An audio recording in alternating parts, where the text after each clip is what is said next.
educación financiera, ¿verdad? Tengo unos minutitos. Norma 16. Yo he recogido esto, no comparto mucho, pero sí hay un cambio importante sobre el que quiero comentar, porque va a traer problemas tributarios, en mi opinión, además. El concepto de unidad de activo. ¿Qué es unidad de activo? ¿Por qué se rige la unidad de activo de propiedad, planta y equipo? Dicho de otra manera, ¿por qué se distingue? Por vidas útiles distintas.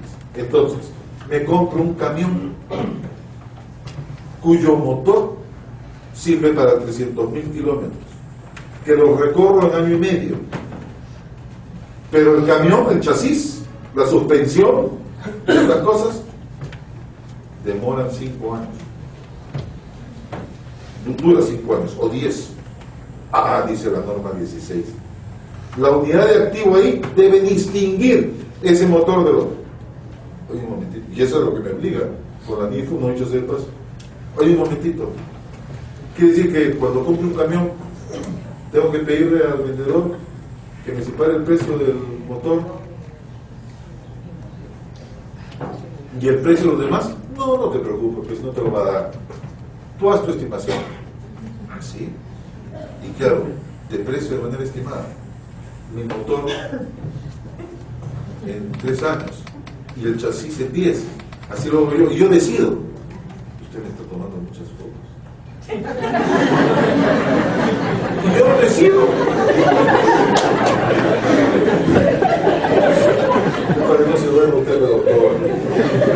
Y yo decido. Entonces la administración tributaria me llama y dice, un momentito, ¿cómo es que le asignaste valor a este? Porque esto le está despreciando en mente. ¿Cómo que sí? ¿Cómo voy a hacerlo? Cuando me compre, como siguiendo el ejemplo de mi maestro, porque si yo crezco y trato de saber más, es por mis maestros. Cuando me compre, por ejemplo, mi avión privado, como lo tiene César Rodríguez Dueña, y yo lo envidio por eso, yo voy a tener que decir, oiga, fabricante, factúrenme por separado los instrumentos, factúrenme por separado las turbinas, factúrenme por separado los muebles, los asientos, no sé cómo se llaman, el arreglo, la decoración, factúrenme por separado el chasis. Oiga, no me quiero vender, pues. Entonces lo voy a envidiar toda la vida, pues no me va a poder comprar.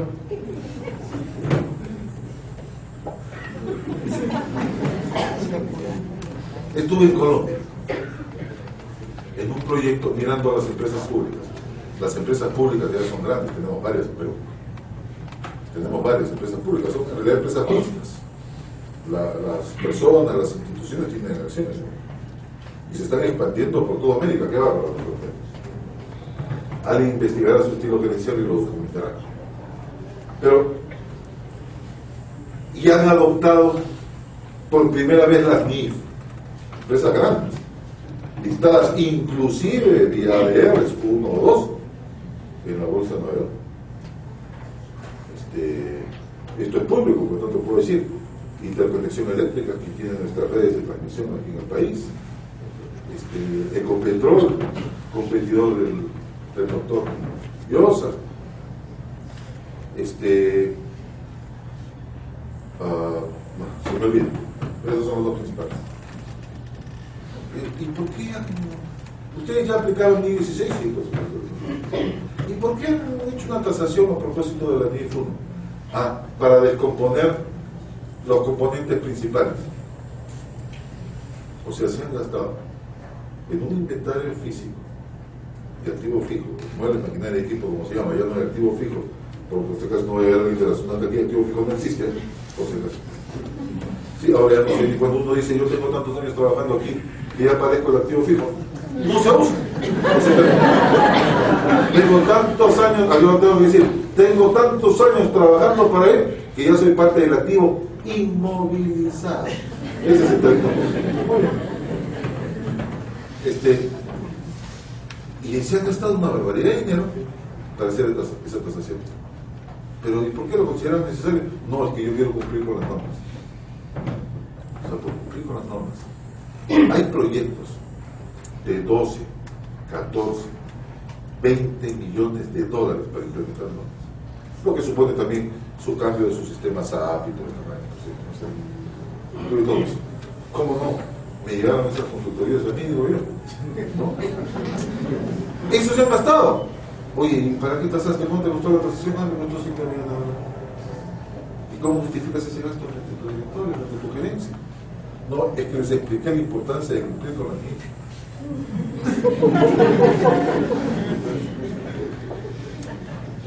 Muy bien. Sea que eso de depreciación de componentes significativos,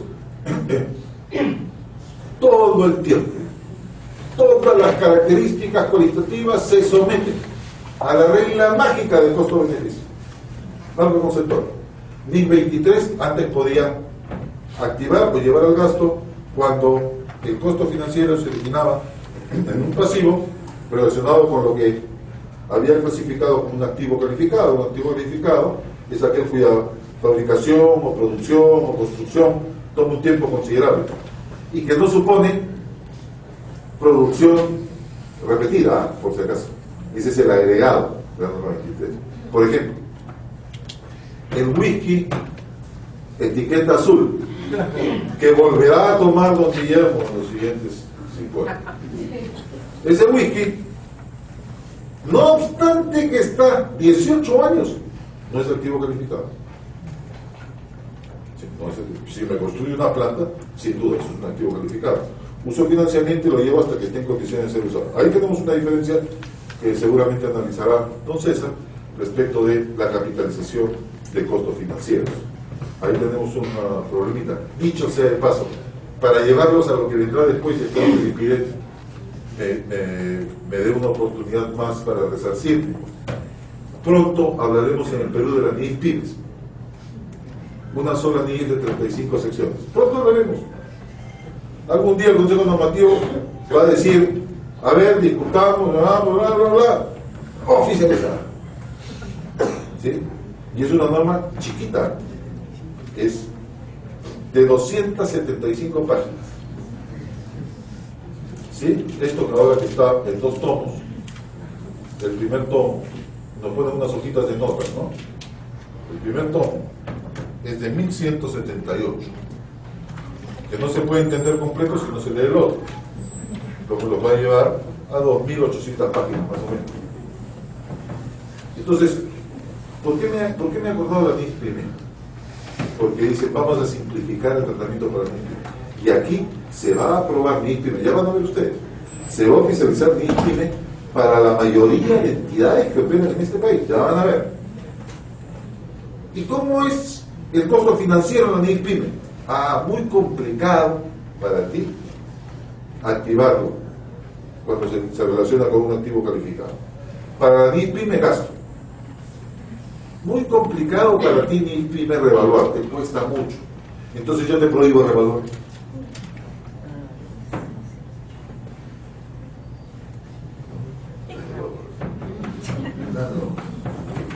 Yo de eso le comentaré si es que me vuelven a invitar, porque si ahora les digo todo y no me invitan. Muy bien, quiero ver que se me olvida porque yo no quiero abusar de vuestra confianza, ya eso lo hará don César Rodríguez Dueña cuando le toque poner a él. Hay muchos cambios aquí. Debo reconocer, le agradezco mucho a mis amigos del IPIED que siempre me andan siguiendo, me interrumpen. A veces me han llamado hasta la 1 de la mañana para pedirme el material, ¿no? Yo les he pedido tarde, yo reconozco eso, pero lo hice por molestarlos. Con ACEP, ya hablé de CONACEP, ya hablé de esto, ya hablé de la presentación. Nada más, decirles que no he abordado, por cierto, todos los cambios, pero la mayoría de cambios en esta versión 2009 que hemos adoptado, y estamos así de la versión 2010, por si acaso. Estamos así de la versión 2010. Que no es suficiente para la CONACEP, mucho se pasa. Para la CONACEP que seguiría 10 y tantos de noviembre, creo que estamos. Sí, noviembre. Si hoy día sale una norma internacionalmente y ya está en la página web del TIAS, CONACEP quiere que seguramente hoy de mañana la aplique, ¿no? A ver cómo se podrá hacer eso. van a haber cambios en las normas sin ninguna duda, se van a perfeccionar. Mientras tanto tenemos que vivir con los errores en esta idiosincrasia nuestra de adoptar por adoptar, pero el modelo se va a perfeccionar y este modelo va a resistir cualquier embate del futuro, no va a cambiar. Los norteamericanos se van a alinear, los estadounidenses, quiero decir, los canadienses ya lo resolvieron, los estadounidenses se van a alinear con normas internacionales de información financiera, sí o sí. Todo esto va a venir en el mundo. Lo que no hemos sido capaces los contadores todavía de hacer es cómo hacemos para que la información de todos los países que adoptaron NIF sea siempre comparable. ¿Cómo hacemos para que la oportunidad de implementación sea única? Si ellos para traducir se demoran en promedio 18 meses. ¿Cómo hacemos para lograr eso? Sin duda los plazos se han ido reduciendo, pero las normas que se han oficializado este año todavía no se han traducido. Entonces, ¿cómo hacemos para igualarnos en el tiempo y evitar los baches de tipo legal? Les agradezco mucho.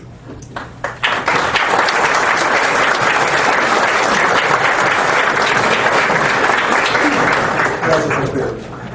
La verdad, muy brillante tu exposición y una habilidad para mantener atento a todo el auditorio. En este momento vamos a pasar al coffee break y en 20 minutos regresamos para la siguiente parte de la sesión. Ahora vamos a tener la intervención del señor Oscar Díaz Becerra.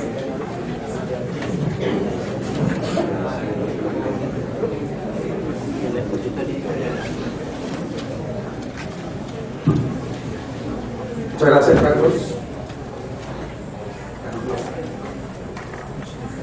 Bueno, como cantábamos ahora en el intermedio, Carlos Vale, son tantos puntos, tantos aspectos que ha mencionado Alfredo que creo que era más fácil grabar que tomar nota.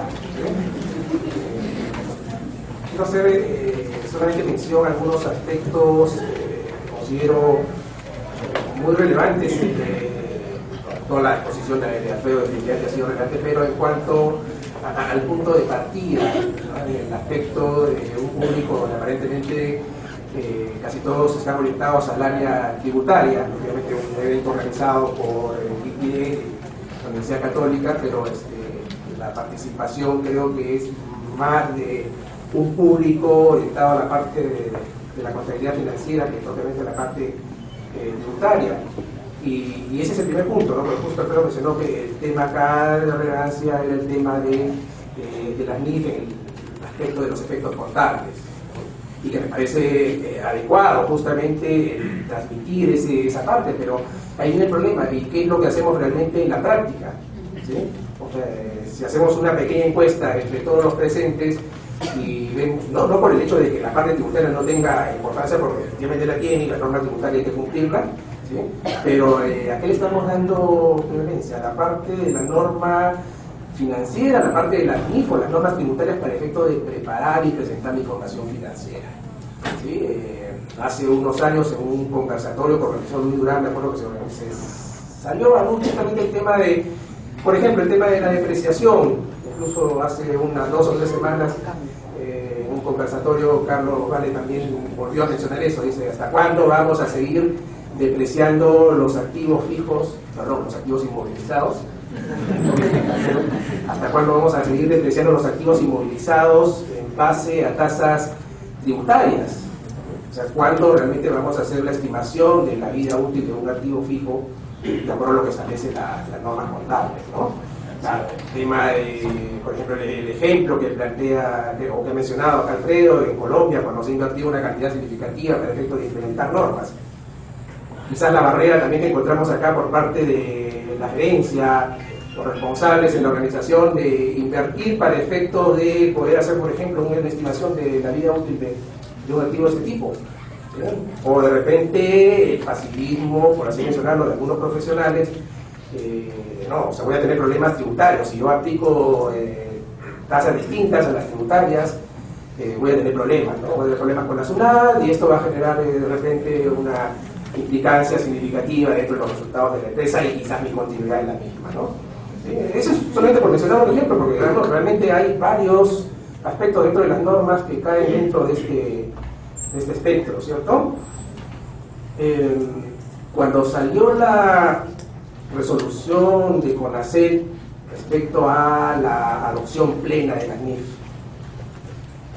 hay varios artículos, varias entrevistas respecto a que a partir del 2011 se empieza a aplicar la adopción plena de las NIF. Inclusive por ahí algunos socios de conocidas sociedades de auditoría dicen, ¿no? A partir del 1 de enero del 2011 se empieza por primera vez a aplicar las NIF en el Perú.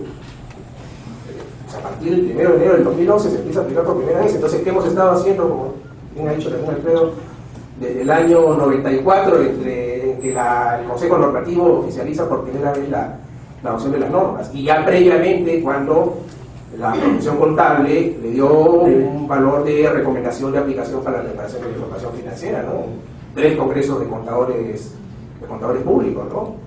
Esa resolución del año 94 del Consejo Normativo dice se oficializan las normas aprobadas en los congresos de contadores públicos, ¿sí? Posteriormente, en el año 98, cuando entra en vigencia la Ley General de Sociedades. Claro, entonces es un tema que supuestamente ya deberíamos haber estado aplicando desde hace más de 2 décadas, ¿sí? ¿Cómo las hemos estado aplicando? Si es que las hemos estado aplicando. Viene el tema ahora de entre las NIF de CONACET y las NIF del Consejo Normativo. Claro, ahorita como que estamos, digamos, equiparados, pero ya llega el momento, probablemente, si seguimos al paso que hemos estado viendo, en que si CONACET está dándole vigencia a una norma internacional, entre que el Consejo Normativo la oficialice, pueden estar pasando varios meses, por no hablar de repente de más de un año, ¿no? ¿Sí? Es el caso, por ejemplo, de la NIF para pymes también. ¿Sí? Escuché en un foro hace unos pocos meses el hecho de que estas NIF se aplicarían a todas las empresas que no están bajo la supervisión de CONACET. O sea, independientemente de tamaño, de ingresos, de total de activos, ¿no? Por mencionar de repente aspectos que quizás se deberían tomar en cuenta, ¿no? Tengo entendido que ya el Consejo Normativo está revisando y parece que se va a establecer parámetros o topes para efectos de aplicación de las NIF para pymes, ¿sí? Creo que lo dejo para el final para ver si Alfredo nos puede ampliar un poco más respecto a este tema y la viabilidad de que esto en el cortísimo plazo realmente entre en vigencia, ¿cierto? Porque realmente es donde está la mayor generación del PBI, la mayor generación de empleo. Entonces creo que es importante considerar ese aspecto, ¿no? Tenemos el caso de la presentación actual de la información financiera, ¿sí? Por ahí mencionó el caso de la nueva versión de la NIC 1, ¿sí? ¿Cuántos estados financieros realmente preparamos y presentamos? O sea, preparamos y presentamos un juego completo de estados financieros, o sea, muy independiente realmente de aquellas empresas que se encuentran bajo la supervisión de CONACET. Bueno, definitivamente estas empresas presentan un juego completo de estados financieros. Habría que preguntar también, ¿y es el contador el que elabora ese juego completo de estados financieros y sus notas? Lo dejo como una interrogante. Conozco casos puntuales que realmente no es así, pero habría que tomar conciencia de ello, ¿no? En el resto de empresas, o sea, nosotros como profesionales, creo que podemos hacer un examen de conciencia y decirnos, ¿no? ¿Qué estados financieros son los que elaboramos y preparamos y presentamos para el efecto de que sean aprobados por la gerencia, posteriormente por la Junta de Accionistas? Hay un tema ahí, por ahí, que algunos argumentan, bueno, pero que la Ley General de Sociedades dice que solamente, bueno, no dice solamente, dice que para efecto de la ley se define como estados financieros el balance general y el estado de resultados, ¿no? ¿Para qué voy a preparar más? En el caso de una micro, pequeña empresa y de repente hasta de una mediana empresa, ¿sí? Implicaría de repente, ¿no? Un costo adicional porque necesito de un profesional con mayor preparación, que me elabore un juego completo y ojalá que los utilicen. ¿Sí? Ojalá que los utilicen, porque, por ejemplo, lo que se nos viene ahorita, que ya prácticamente ya está encima, que es el caso de 2 estados financieros que normalmente no se han estado presentando, que es el estado de cambios en el patrimonio neto y el estado de flujo de efectivo, ¿sí? Que producto de una norma tributaria, de libros y registros vinculados a asuntos tributarios, podemos decir que se va a volver obligatorio. ¿Sí? Podemos decirlo, realmente es obligatorio desde el momento que hay una resolución del Consejo Normativo que dice que debemos aplicar las leyes, ¿no es cierto? ¿Sí? Pero en la práctica, como que se va a volver obligatorio por efecto de que tenemos que incorporarlo en un formato en el libro de inventarios y balances.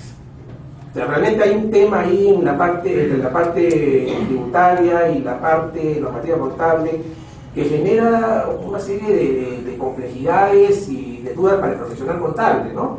¿Sí? Como que nos inclinamos de repente más para la parte tributaria por efecto del temor a sanciones y otros aspectos. ¿Sí? Yo creo que acá, poco más de una semana, cuando hagamos la exposición de César, ahí vamos a, de repente, a tener una mayor claridad respecto específicamente al aspecto tributario, ¿no? Es sorprendente, por ejemplo, que en el Congreso, el último Congreso de Contadores Públicos, creo que la sala de tributación era la sala más concurrida. ¿Sí? Además de... ¿Sí? Claro, lo que vale nota, pues claro, un interés justamente por el aspecto tributario, por la actualización, por normas que de repente están constantemente cambiando y que tienen una incidencia en la determinación de la información financiera. ¿Es eso el objetivo de la norma tributaria? ¿Sí? ¿O confundimos el efecto de la aplicación de las normas tributarias para una parte referente al impuesto a la renta empresarial o tiene incidencia en la preparación y presentación de la información financiera?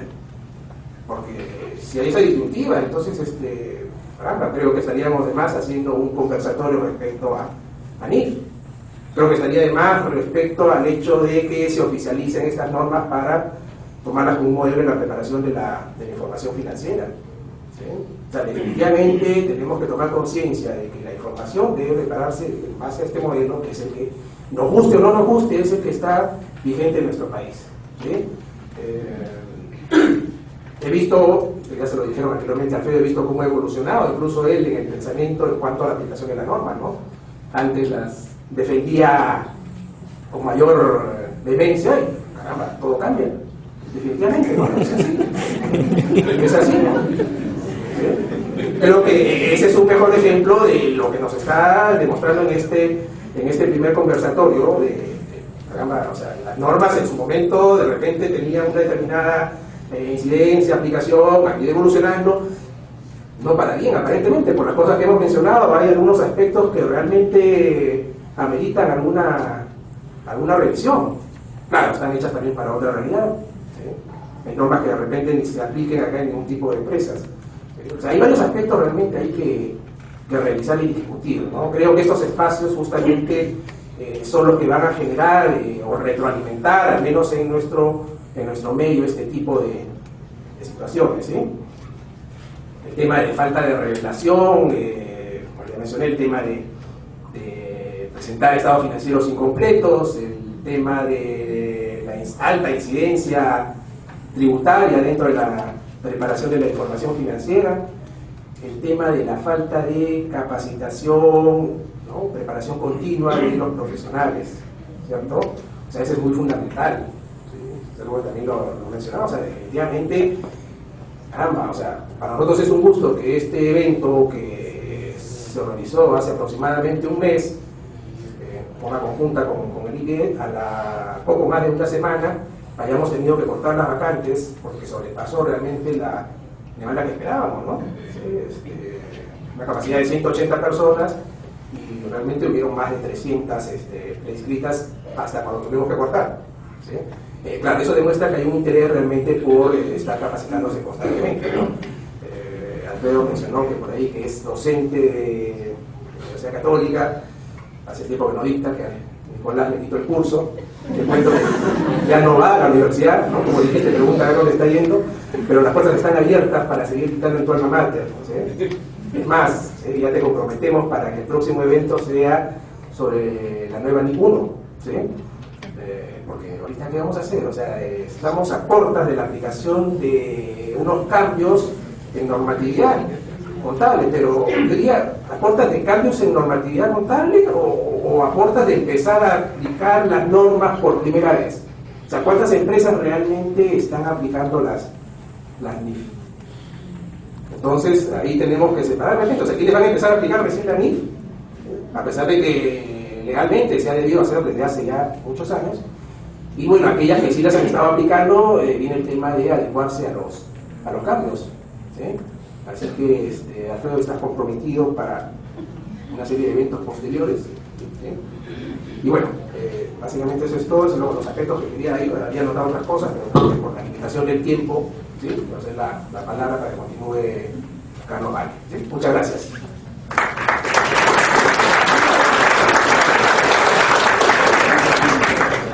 Gracias, Oscar. Ahora el turno de la Oscar.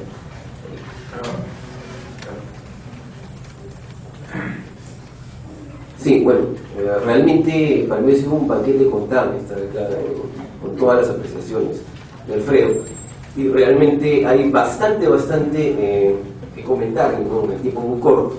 En primer lugar, Lava con Palo van a hacer en algunas cosas discrepo, pero sí creo que los últimos cambios que han habido ayudan a cambiar un viejo paradigma contable. Nuestra cultura contable, lo he dicho reiteradas veces, está demasiado sesgada a la tributación, cuando son dos temas distintos, que tienen punto de confluencia, pero son dos cosas distintas. Primer cambio importante, el nuevo plan contable. Primacía de el tema de no se requiere un comprobante de pago para reconocer un ingreso o un gasto, tema importantísimo. En caso de conflicto entre el plan contable y las normas, las IFRS, priman, ¿no?, las IFRS. Entonces, para salirnos un poco del formalismo.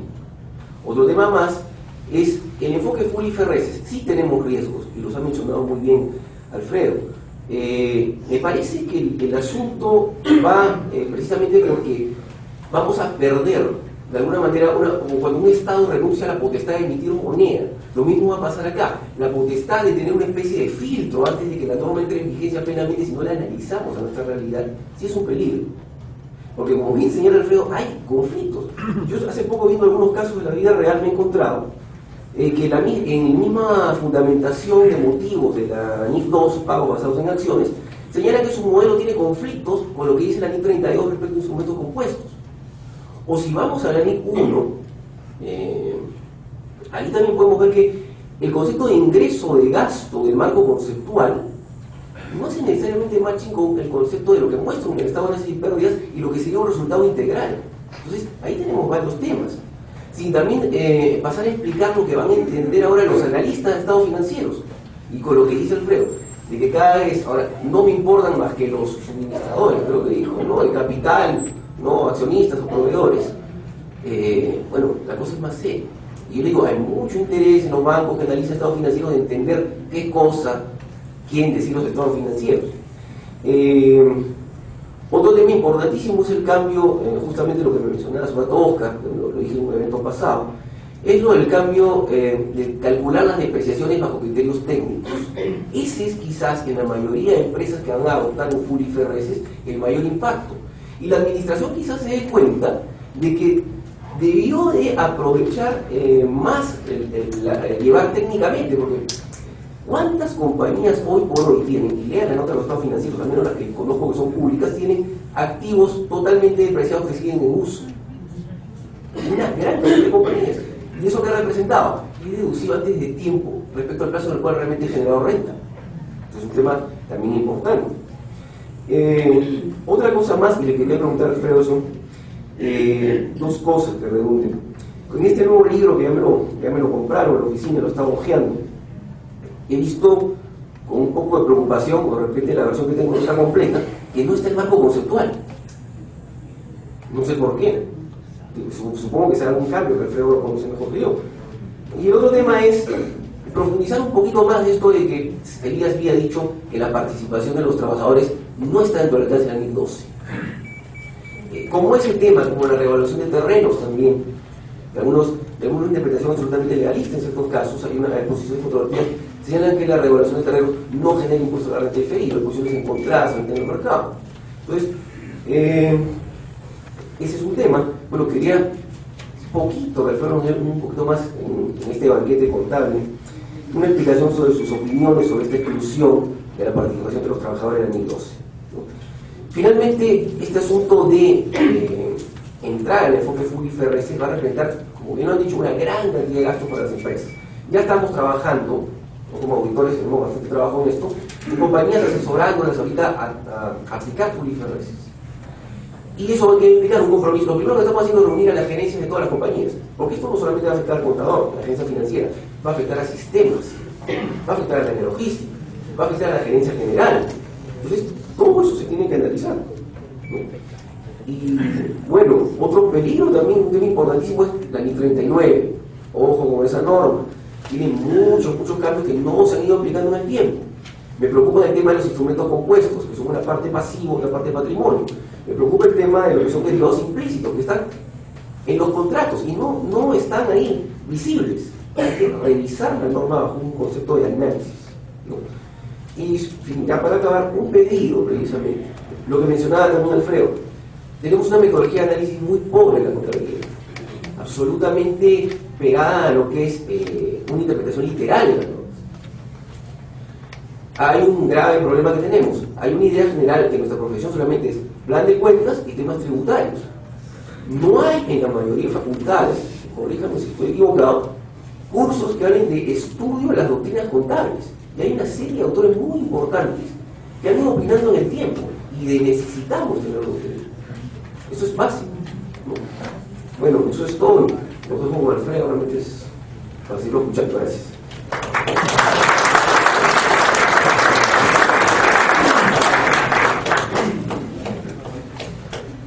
Muy breve.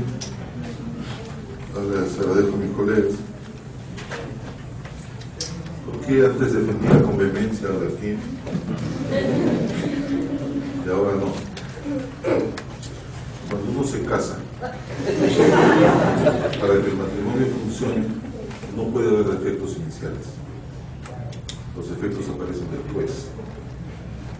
Cuando ya hay confianza, es el momento de comentarlos.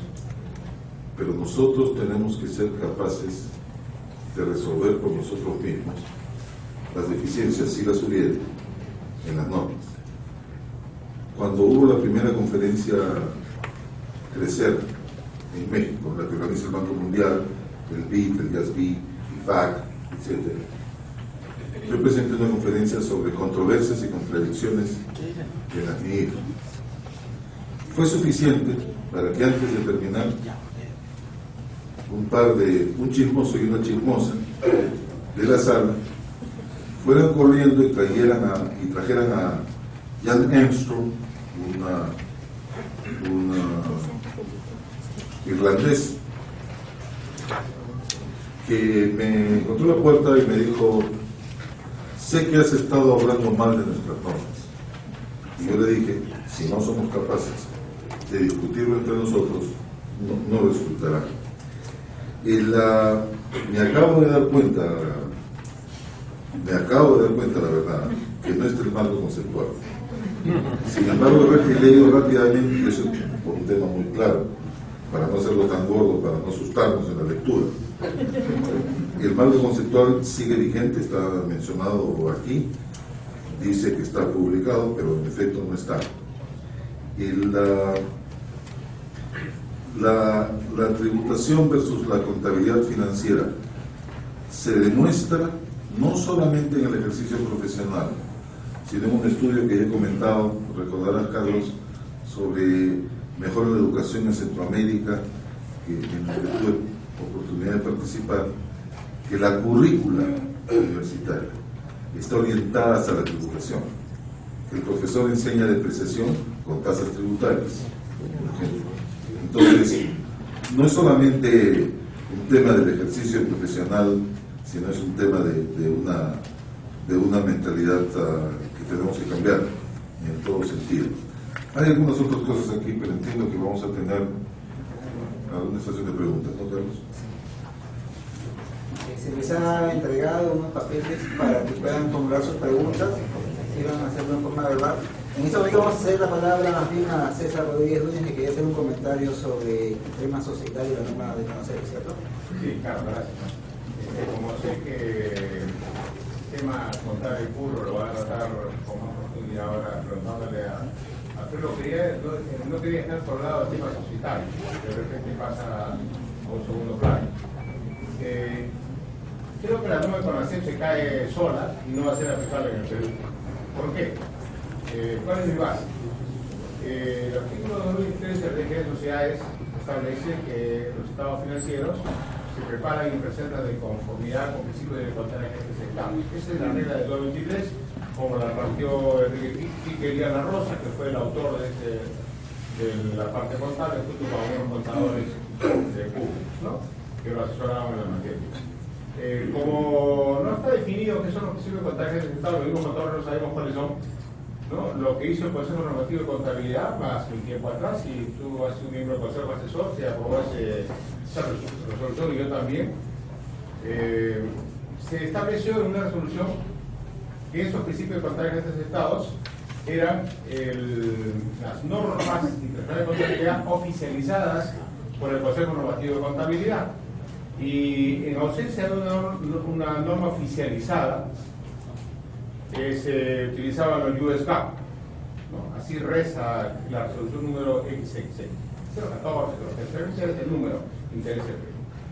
La CONACYT no podría aplicar su norma que pretende decir, oye, si mañana, como bien lo ha dicho Alfredo, si mañana ya saca una norma, esa es la que funciona. Imposible. Porque si bien es cierto, la CONACYT tiene facultades para determinadas cosas, no tiene facultades para regular, ¿no?, la aplicación de la ley de sociedades, que de alguna manera lo ha recogido el Consejo Normativo de Contabilidad. Lo que tenemos que discutir, que saben, y ahí los abogados sí van a discutir el tema en sus respectivas empresas, ¿qué pasaría si la CONACYT se atreviera a hacer eso? Aparte del caos que va a crear, ¿no? Estoy plenamente de acuerdo con Alfredo que hacer tus zapatos. Eso no es competencia. Más, en realidad, quien debería regular el tema de... Muchas gracias, señorita. Quien debería regular el tema, mientras aprende esta cosa ya se pasa el tiempo. Bueno, acá pena. ¿Cómo se llama? Debería ser la propia profesión. No debería ser... Como... Quien debería regular debería ser la profesión, pero por encima no hay profesión en el Perú, todos sabemos, ¿no? Con contadores que se disputan los colegios, qué sé yo. Bueno, pero hay un organismo. Yo voy a descartar el día 1 si las normas contables en el Perú tienen o no vigencia a efectos tributarios. Por ahí comenzará mi exposición, ¿no? Pero ahora estoy hablando de CONACYT y Consejo Normativo de Contabilidad. Conclusión, yo creo que si CONACYT se atreviera a hacer una de esas cosas, no funcionaría.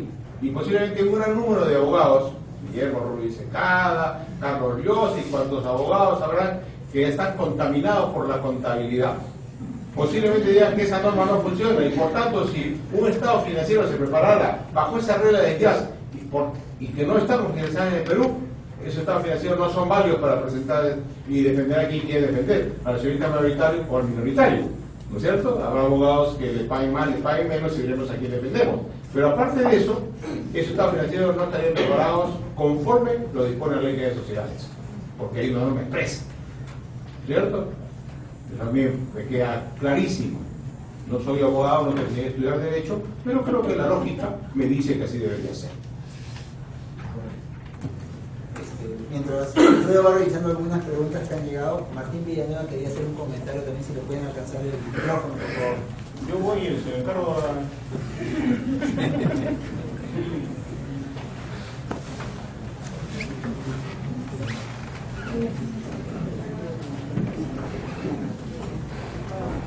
Gracias.